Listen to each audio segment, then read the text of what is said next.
her determination to become victorious against all odds. She reminds me of my own mother actually.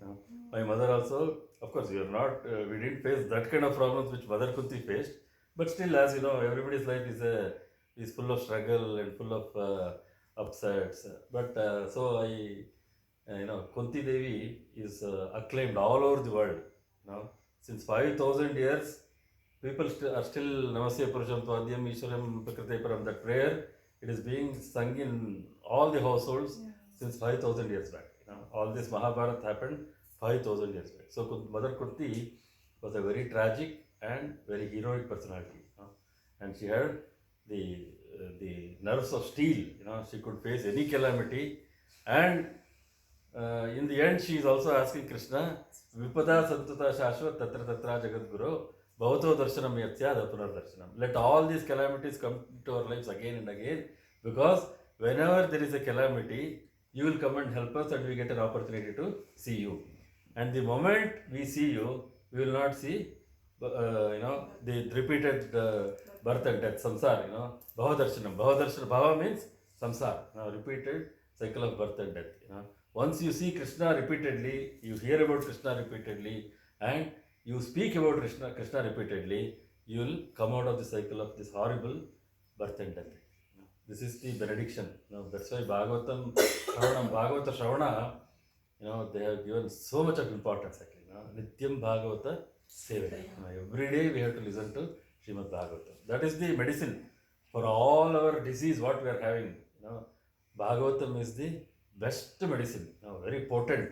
The moment you hear Shravana, that sound vibrations of Srimad Bhagavatam, it enters through your ear hole, goes directly into your heart, and it creates havoc within your heart. Havoc not in the negative sense.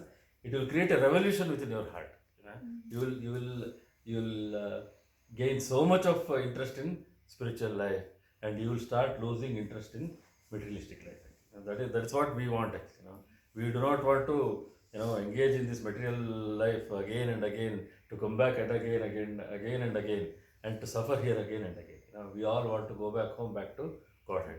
For that, Bhagavatam is the best medicine. There is no comparison. Srila Prabhupada used to say, there is no comparison to Srimad Bhagavatam. Every word of Bhagavatam is nectar. Every word of Bhagavatam is meant to destroy your material consciousness and bring you to the platform of spiritual consciousness. So Bhagavata Shravana, only fortunate people, today what we are sitting and glorifying Kunti Maharani and Lord Shri Krishna, of course, they are all very fortunate, So God has given us this opportunity, of Bhagavata Shravana. So coming back to Kunti, Mother Kunti, 5,000 years back, when when Pandu was supposed to have, Dhritarashtra was the eldest of the two brothers, and he was supposed to have acceded to the throne actually. But because he was born blind, so Pandu was forced to ascend the throne and accept the position of king. So Pandu accepted the position of king, and he took Kunti and Madri, two queens. And Dhritarashtra also took Gandhari as his wife, and he got 100 children. 100 children. Who? Dhritarashtra and Gandhari. They were called as the Kauravas. That's why Bhagavad Gita he says, Mamaka Pandavaschaiva Kimakurvata Sanjaya. Dhritarashtra, first sloka he says. Mamaka means mine, my children and Pandavas. See, there only his crookedness, his differentiation comes into picture. He didn't say all of them are my children. He said Mamaka means my children and Pandavas Shaiva Kimakurvata Sanjaya. What they have assembled, what they are doing. He is asking Dhritarashtra. Srila Prabhupada very nicely writes in purport. The mentality of Dhritarashtra is very clearly seen in that question. Mamaka, Pandava, Shaiva. Very clear distinction. Mamaka means my children and Pandava means Pandu's children. So, this Pandu, he acceded, he got the throne, and but due to a curse given by this thing, he could not get children. He was cursed. So, then what happened? He goes to the forest with Kunti and Madri, and the kingdom is given to Dhritarashtra. Dhritarashtra was having 100 children headed by the Duryodhana. Was very ambitious and he was also very, very cruel. Duryodhana was very ambitious and very cruel. And he always wanted to ascend the Kuru dynasty. He wanted to become the king. And he didn't hide his desires in any way. Very brazenly, very openly, he was trying for the throne. In the meantime, what happened? Mother Kunti, she was the daughter of Shurasena, who was the head of the Yadu dynasty. A very illustrious dynasty, Yadu dynasty. She was born to Shurasena. And right from her childhood, Mother Kunti was very much inclined to follow Dharma. She never did anything adharmic. Nor her children, illustrious Pandavas, they followed Dharma to the letter and spirit. See, we all respect Dharma, but it's not so easy to follow Dharma actually. There will be many lapses, there will be many times, you want to break Dharma, but this Kunti, Mother Kunti, she was implicitly following Dharma. Then Shurasena, what happened? He had a cousin and his friend. His name was Kunti Bhoja. So he gave Mother Kunti, this Kunti Bhoja adopted Mother Kunti. At a very young age, this Shurasena gave Mother Kunti as adopted daughter for Kunti Bhoja. That's why she got the name Kunti. See, in Kunti Bhoja's palace, Mother Kunti's responsibility was always to take care of the guests. Whoever guests would come to the palace, she was responsible for taking care of them. So, she was very devoted to serving the guests. As if they are God themselves, she would serve them with so much of love and affection.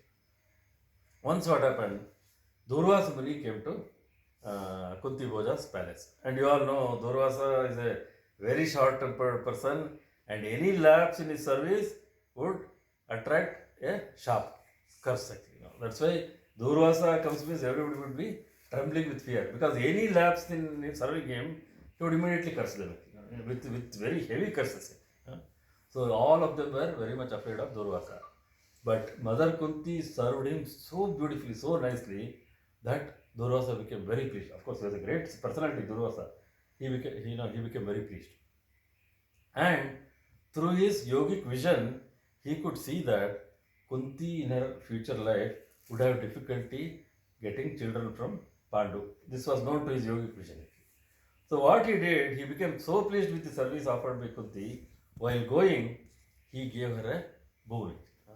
See, the boon was she could invoke any demigod and get a child from that demigod. So that power and that invocation mantra also was given as a boon to Mother Kunti. So that poor small girl actually, what she did, playfully one day without her knowledge, she invoked Surya Bhagavan. And who was born? Karna was born.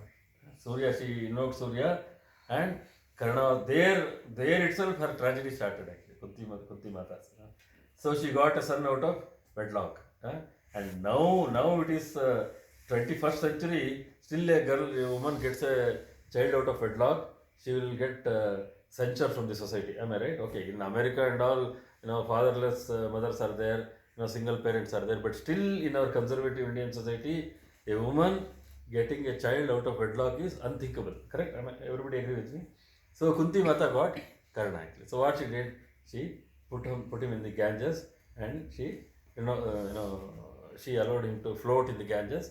And then, as you know, he was collected by that fisherman couple and he was reared by them. That's a different issue. So then Kunti got married to Pandu. And then Pandu also took Madri also as his wife. So then, because they didn't have the ability to get the children, so they went to forest. And Pandu gave the throne to Dhritarashtra. Till when? Till Pandu's children become, adults, then they were supposed to take the throne back from Dhritarashtra. That was the agreement. So now, after going to forest, Pandu wanted to have children because otherwise the kingdom will go. So what he said, you invoke Yamadharmaraya. Yamadharmaraya means he is the god of Dharma. Implicit, because he is the one who judges all our, whether we have done Papa or we have done Punya, whether he will reward us or he will punish us, that is the duty of Yamadharmaraya. So she invoked him. He wanted a son who is very just, who was implicit follower of Dharma, and he was very kind-hearted person. So Kunti invoked Yamadharmaraya's invocation prayer she did, and she united with Yamadharmaraya, and she got Yudhishthira. So when Yudhishthira was born, there was Asharira Vani. He said, "Hey Kunti, this son of yours will follow Dharma implicitly. He will become very famous as Yudhishthira, and he will be very illustrious. So you are very fortunate to have a child like Yudhishthira." Yeah, Asharira Vani.